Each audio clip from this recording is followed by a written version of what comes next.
বিশ্বনবী একবার আসরের নামাজের সেজদা লম্বা করে দিলেন। সাহাবারা বললেন, নবী নামাজের পরে ধরলেন অসুস্থ হয়ে গেলেন নাকি, অথবা কোরআনের আয়াত সেজদা অবস্থায় নাজিল হয়ে গেল নাকি? আসরের সেজদা তো এত লম্বা করতে কখনো দেখি নাই রে নবী।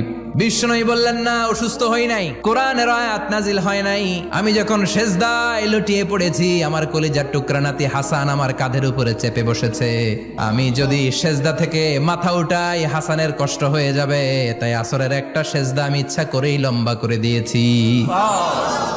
কি মায়া ছিল নাতিদের সাথে, যে নবী হচ্ছে সব নবীদেরও সর্দার। ওই নবীরে ঘোড়া বানায়, বিশ্বনবীর বাবরি চুল ছিল তো ওই চুল ধরে এরকম ঘোড়া ঘোড়া খেলতো।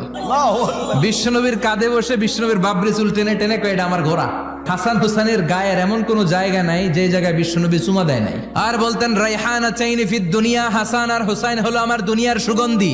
এজন্য ছোট বাচ্চাদেরকে মসজিদ থেকে তাড়িয়ে দেয়া যাবে, এদেরকেও নিয়ে যান।